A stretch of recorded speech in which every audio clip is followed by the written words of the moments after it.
చెప్పద్దా మీ రోజు మీరు చెయ్యద్దా? చెయ్యాలనే కదా మీకు అందరికి ఇప్పుడు తెలియజేసేది కూడా మీకు తెలీదా? వేసుకోండి. 18 సంవత్సరాల్లోపు అమ్మాయికి ఎవరికన్నా పెళ్లి జరుగుతున్నా, 25 సంవత్సరాల్లోపు అబ్బాయి ఎవరైనా పెళ్లి చేసుకుంటున్నా ఖచ్చితంగా మీరు అక్కడ సచివాలయంలో మహిళా పోలీసులు ఉంటారు, వాళ్ళకి తెలియజేయండి.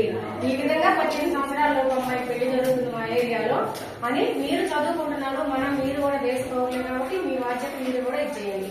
అంతకు ముందుగా ఏం చేయాలి అంటే, ఇన్ కేసు మన ఇళ్లలో ఎవరన్నా మన అక్క మన చెల్లిలో ఉంటే ఇప్పుడు చదివించలేము, పెళ్లి చేసేద్దాం మంచి సంబంధం కుదిరిందనో, లేకపోతే ఇంకా పెద్దోళ్ళు ఎవరన్నా ఆరోగ్యం సరిగా లేదు ఈ పెళ్లి చూసి సరిపోతాము అని చెప్పిన విషయాలు ఉన్నా కూడా ఈ లోపు ఏం చేస్తారు, చిన్న చిన్న అమ్మాయికి పెళ్లిళ్ళు చేసేస్తున్నారు.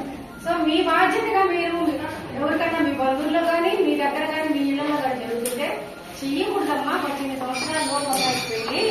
ఈ లోపు ఆమె మానసికంగా కానీ శారీరకంగా కానీ ఎదుగుదల చాలా తక్కువగా ఉంది. ఇప్పుడు ఈమె పెళ్లి చేసి అత్తగారికి పంపిస్తే ఆమె అక్కడ సంసారంలో పరిస్థితులు ఎదుర్కొనే మానసిక పరిస్థితి కానీ, ఒక గర్భవతిగా ఆమె అయినప్పుడు ఫిజికల్ గా ఆ బిడ్డ ఎదుగుదలకి కూడా ఆ తల్లి సిద్ధపడి ఉండదు కనుక ఇంత చిన్న వయసులో పెళ్లి చేయకూడదు అనేటువంటి విషయం మీ తల్లిదండ్రులకి మీ చుట్టుపక్కల